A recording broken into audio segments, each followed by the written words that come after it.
Sawa na ba kayo sa gantong ilaw ng panel nyo? Kulay yellow. O gusto nyong palitan ng ganitong LED? So mga paps, panoorin nyo lang tong video na to. Ituturo ko sa inyo kung paano magpalit ng LED lights ng instrumental panel natin.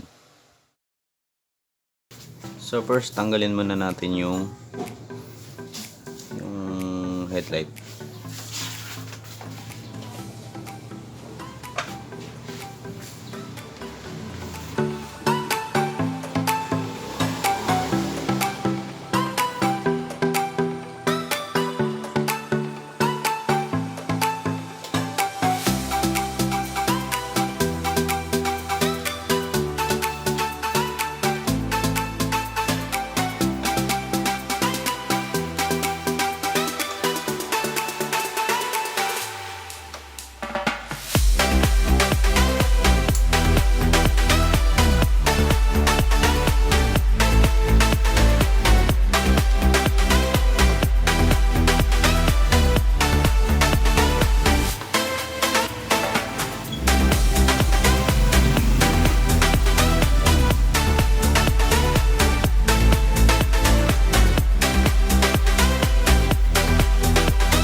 Then after matanggal, tatanggalin natin yung 3 bolts.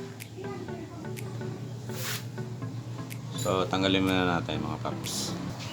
So gagamit tayo ng 10mm.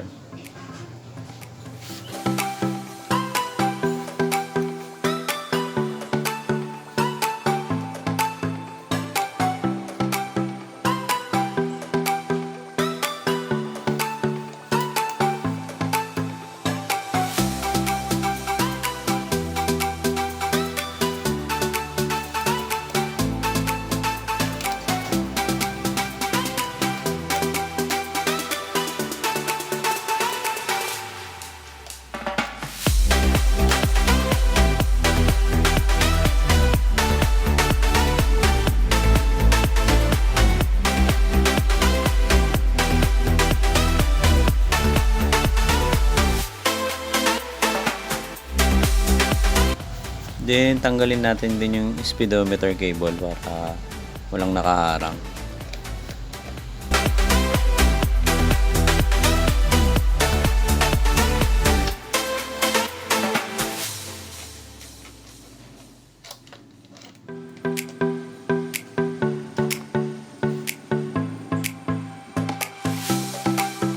So ayun at mga paps, ito yung likod ng panel gauge natin o yung instrumental panel.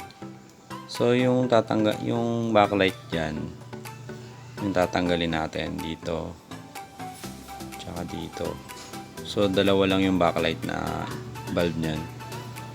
So tanggalin natin.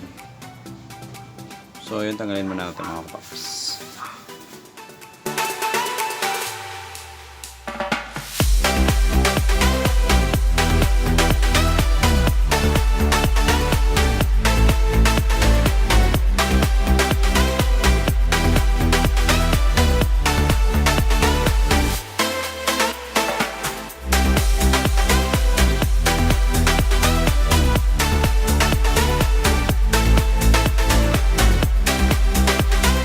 So yung mga paps, tanggalin natin.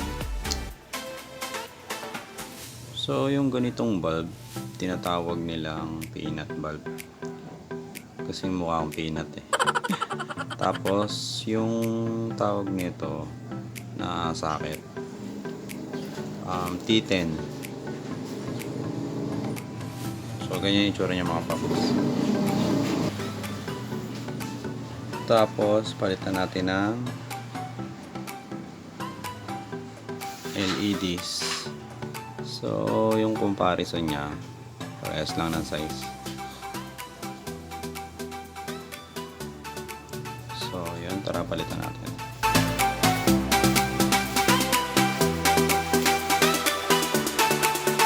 So kabit lang natin siya. So guys, bago pala natin ikabit, testingin natin kung ano yung positive tsaka negative. Kasi pag baliktad to, hindi siya gagana. So, try natin yun. So, i-on natin yung ignition switch. So, ayun, hindi siya umilaw. Ibig sabihin baliktad. So, babaliktarin lang natin. So, ayun. Push yung isa. So, ayun o. Pag baliktad siya, hindi siya gagana. So, kailangan naka-on muna yung ignition natin para masubukan natin. So, kakabit lang natin dito. Saka dito.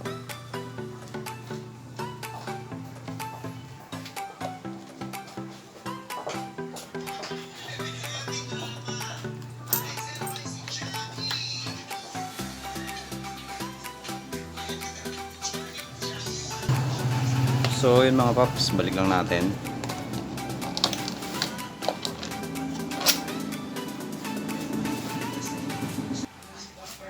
So, balik lang natin yung 3 volts tsaka yung speedometer.